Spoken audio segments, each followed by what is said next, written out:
സനാതനധർമ്മമാർഗത്തിലെ ഹിന്ദുധർമ്മമാർഗത്തിലെ എല്ലാവർക്കും പ്രണാമം. ഞാൻ കുടവട്ടൂർ വാമനൻ നമ്പൂതിരി, കൊട്ടാരക്കര. എല്ലാ ബുധനാഴ്ചയും നടത്തി വരാറുള്ള സനാതനധർമ്മ ആചാര ചിന്തകൾ അതിൻ്റെ 120-ാം ഭാഗത്തിലേക്ക് ഏവർക്കും സ്വാഗതം. മുണ്ടകോപനിഷത്താണ് നമ്മളിപ്പോൾ ചർച്ച ചെയ്തുകൊണ്ടിരിക്കുന്നത്. മുണ്ടകോപനിഷത്തിലെ 1-ാം മുണ്ടകം 6-ാം മന്ത്രം വരെ നമ്മൾ ചിന്തിക്കുകയുണ്ടായി. അപ്പോൾ അതിൽ ബ്രഹ്മത്തെക്കുറിച്ചുള്ള ചിന്തയാണ്. എന്താണ് ബ്രഹ്മം എന്നൊക്കെ നമ്മൾ സൂചിപ്പിച്ചു. 7-ാം മന്ത്രത്തിൽ ബ്രഹ്മത്തിൽ നിന്ന് എങ്ങനെയാണ് ഈ പ്രപഞ്ചം ഉത്ഭവിച്ചത് അതിനെക്കുറിച്ചാണ് സൂചിപ്പിക്കുന്നത്. അതിനെക്കുറിച്ചുള്ള 3 ഉദാഹരണങ്ങൾ ഈ മന്ത്രത്തിൽ സൂചിപ്പിക്കുന്നുണ്ട്.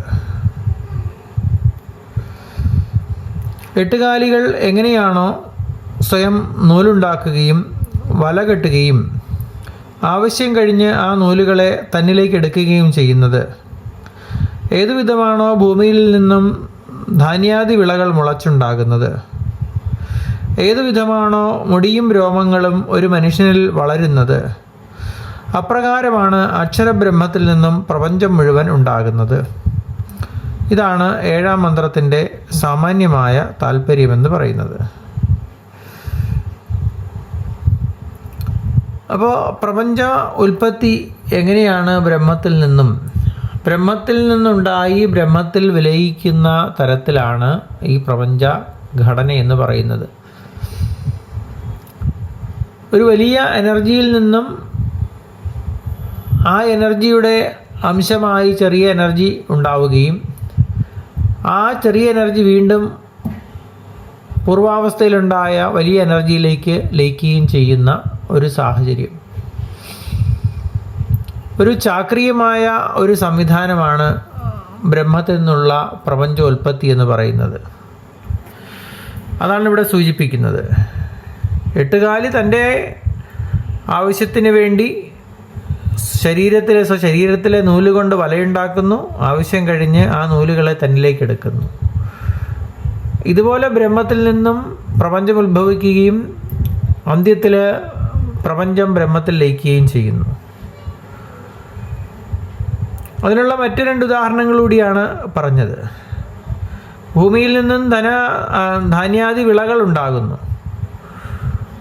ആ വിളകൾ പല വഴികളിലൂടെ തിരിച്ച് ഭൂമിയിലേക്ക് എത്തുകയും ചെയ്യുന്നു. അതുപോലെ തന്നെ മനുഷ്യനെ ഒരു ബ്രഹ്മമായി സങ്കല്പിച്ചാൽ ആ മനുഷ്യബ്രഹ്മത്തിൽ നിന്ന്, അല്ലെങ്കിൽ മനുഷ്യനിൽ നിന്ന് മുടിയും രോമങ്ങളും എങ്ങനെയാണോ വളരുന്നത് അതുപോലെയാണ് ബ്രഹ്മത്തിൽ നിന്ന് സൃഷ്ടി ഉണ്ടാകുന്നത്. അതാണ് ഇവിടെ സൂചിപ്പിക്കുന്നത്.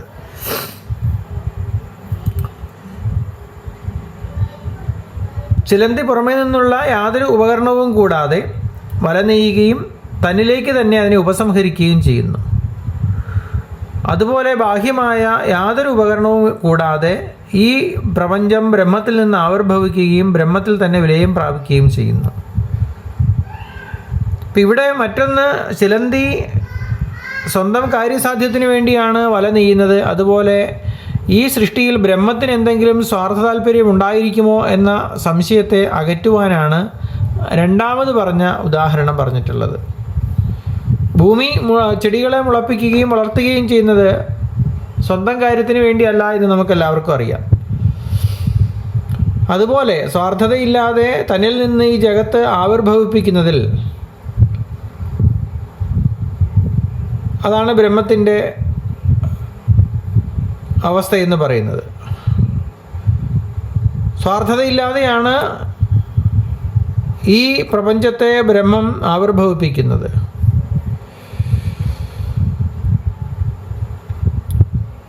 ഇവിടെ 2ാമത്തെ ഉദാഹരണത്തിൽ ഭൂമി നിർജീവവും വേദനാശക്തി ഇല്ലാത്തതുമാണ്.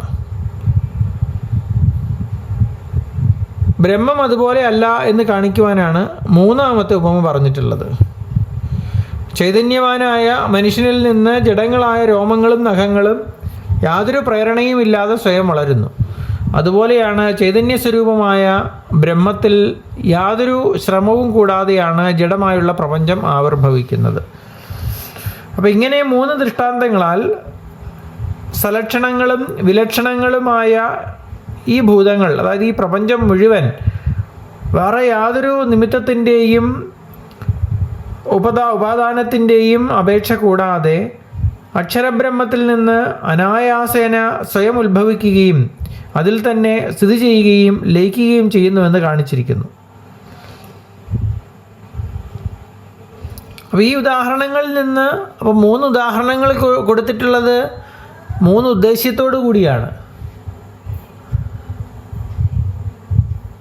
ഒന്നാമത്തേത് ബ്രഹ്മത്തിൽ നിന്നുള്ള ആവിർഭാവം, രണ്ടാമത്തേത് സ്വാർത്ഥതയില്ലാതെയുള്ള ഉൽപ്പത്തി, മറ്റൊന്ന് ബ്രഹ്മം ജഡമല്ല, ഭൂമിയെപ്പോലെ ജഡമല്ല എന്ന് കാണിക്കാൻ 3ാമത്തെ ഉദാഹരണവും.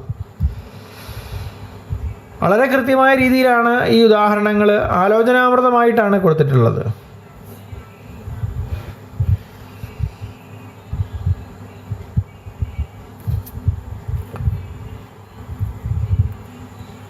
എട്ടാം മന്ത്രത്തിൽ സൃഷ്ടിയുമായി ബന്ധപ്പെട്ട മറ്റു ചില കാര്യങ്ങൾ കൂടി സൂചിപ്പിക്കുന്നുണ്ട്. ജ്ഞാനാത്മകമായ തപസ്സിനാൽ ബ്രഹ്മം വർദ്ധിക്കുന്നു, അതിൽ നിന്ന് അന്നം രൂപം കൊള്ളുന്നു. അതായത് ബ്രഹ്മത്തിൽ നിന്ന് അന്നം രൂപം കൊള്ളുന്നു. ആ അന്നത്തിൽ നിന്നും പ്രാണൻ, മനസ്സ്, പഞ്ചഭൂതങ്ങൾ, ലോകങ്ങൾ എന്നിവയും കർമ്മങ്ങളിൽ നിന്നും ശാശ്വതമായ കർമ്മഫലവും ഉളവാകുന്നു. അപ്പോൾ സൃഷ്ടിയുടെ നിരന്തര ഭാവത്തിന് ഇവ ആവശ്യമാണ്. സൃഷ്ടിയുടെ ആരംഭത്തിൽ ബ്രഹ്മത്തിൽ ഇത്തരം പരിവർത്തനങ്ങൾ ഉണ്ടായി സൃഷ്ടി നടക്കുന്നു. ആ സൃഷ്ടിയുടെ തുടർച്ചയ്ക്ക് വേണ്ടിയിട്ടാണ് ഈ പറയുന്ന അന്നങ്ങളും പ്രാണൻ, മനസ്സ്, പഞ്ചഭൂതങ്ങൾ, ലോകം ഇവയൊക്കെ ഉണ്ടായിട്ടുള്ളത്. അപ്പോൾ ഓരോ സൃഷ്ടിയും ബ്രഹ്മത്തിൽ നിന്നാണെങ്കിൽ തന്നെയും ഓരോ സൃഷ്ടിയിലും ബ്രഹ്മത്തിൻ്റെ നേരിട്ടുള്ള ഇടപെടലിനേക്കാൾ ശക്തമായുള്ള മറ്റ് ഇടപെടലുകളാണ് എന്നാണ് സൂചിപ്പിക്കുന്നത്. അതായത് സൃഷ്ടിയുടെ വിവിധ വശങ്ങളെക്കുറിച്ചാണ് ഇവിടെ പറയുന്നത്. സൃഷ്ടിന്മുഖമായ ബ്രഹ്മം തപസ്സനുഷ്ഠിച്ചു എന്ന് തൈത്തിരീയ ഉപനിഷത്തിൽ വിവരിക്കുന്നുണ്ട്. സോ കാമയ ബഹുസ്യാം പ്രജായേതി. അതായത് ഇവിടെ തപസ്സെന്ന് പറയുന്നത്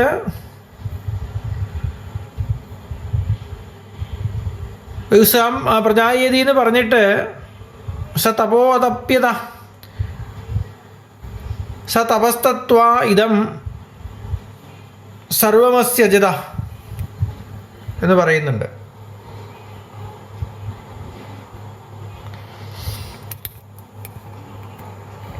അതായത് ഇവിടെ തപസ്സെന്ന് പറയുന്നത് സൃഷ്ടിയെപ്പറ്റിയുള്ള ജ്ഞാനം തന്നെയാണ്. യസ്യ ജ്ഞാനമയം തപ എന്ന് അടുത്ത മന്ത്രത്തിൽ പറയുന്നുണ്ട്.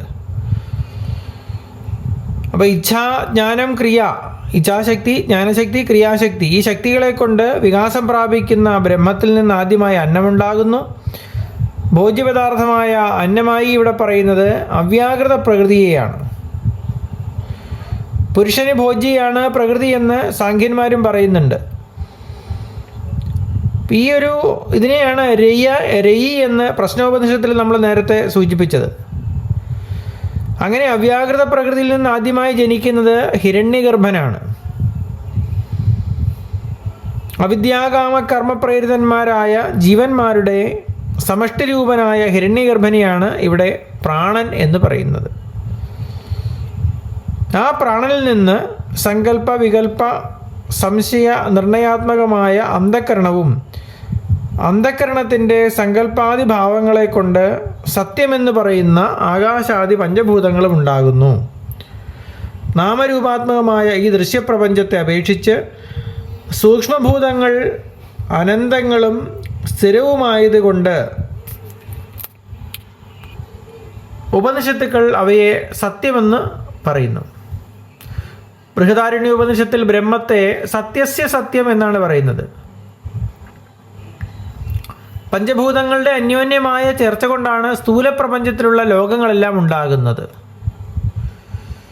ഈ ലോകത്തിൽ പ്രകൃതി, പ്രാണൻ, മനസ്സ് എന്നിവയുടെ വെഷ്ടിവിലാസത്തിലും അന്യോന്യ യോഗത്തിലും ജീവന്മാരിൽ ഇച്ഛാശക്തിയും ആവിർഭവിക്കുന്നു. ക്രമേണ ഇച്ഛാശക്തിയാൽ പ്രേരിതങ്ങളായ കർമ്മങ്ങളിൽ നിന്ന് കർമ്മഫലങ്ങളും ഉണ്ടാകുന്നു.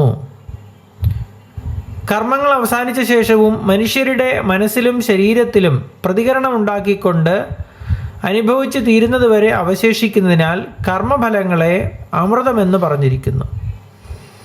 അപ്പം ഇങ്ങനെ ഈ സൃഷ്ടി വിവിധ തലങ്ങളിലായി ക്രമത്തിലുണ്ടായതാണെന്നും അല്ലാതെ ചില സമ്പ്രദായങ്ങളിൽ കാണുന്നത് പോലെ പെട്ടെന്ന് ഉടലെടുത്തതല്ല എന്നും വ്യക്തമാക്കുകയാണ്.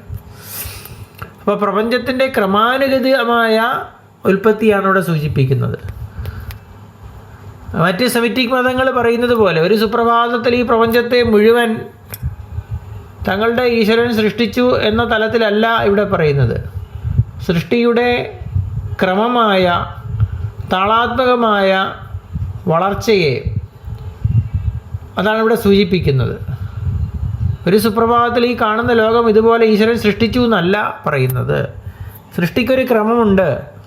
ആ ക്രമത്തിൽ വളരെ സമയബന്ധിതമായിട്ടാണ് സൃഷ്ടി നടക്കുന്നത് എന്ന് ആണ് ഈ മന്ത്രത്തിൻ്റെ വ്യാഖ്യാനം സൂചിപ്പിക്കുന്നത്.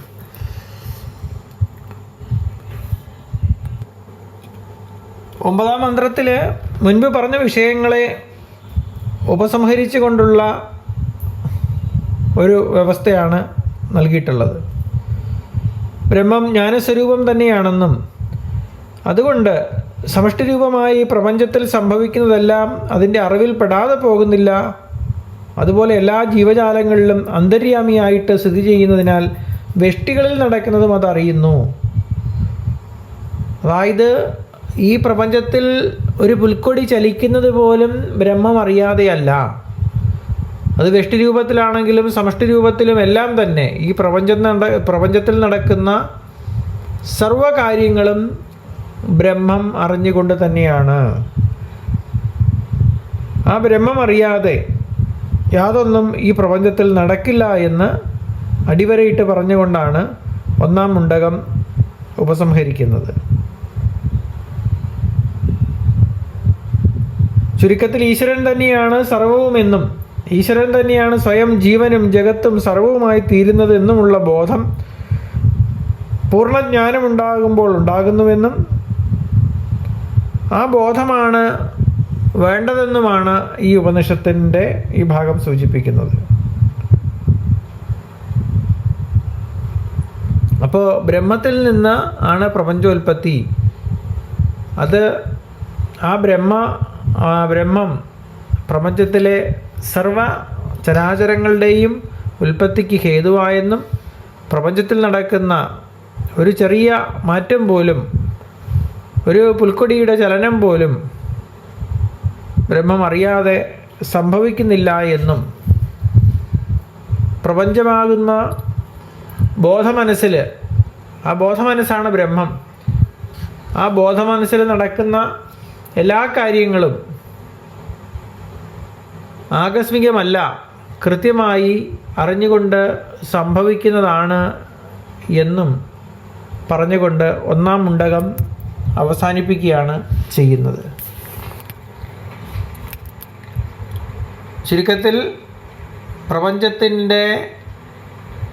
പ്രപഞ്ചഹൃദയത്തിൻ്റെ ഓരോ തുടിപ്പും ബ്രഹ്മം തന്നെയാണ് എന്നാണ് പറഞ്ഞു വച്ചിട്ടുള്ളത്. അപ്പോൾ ഇത്തരത്തിൽ പ്രപഞ്ച ഉൽപ്പത്തിയെക്കുറിച്ചും ഒക്കെ വളരെ ഭംഗിയായി ഈ ഉപനിഷത്തിൻ്റെ ഈ ഭാഗത്ത് സൂചിപ്പിക്കുന്നു. ഇനി രണ്ടാം മുണ്ടകം, രണ്ടാം ഖണ്ഡം, ഒന്നാം മുണ്ടകം രണ്ടാമത്തെ ഖണ്ഡം, അത് നമുക്ക് അടുത്ത ദിവസം ചർച്ച ചെയ്യാം. ഇന്നത്തെ പ്രഭാഷണം അവസാനിപ്പിക്കുകയാണ്. എൻ്റെ ഫോൺ നമ്പർ 94 47 30 62 73. നമസ്തേ.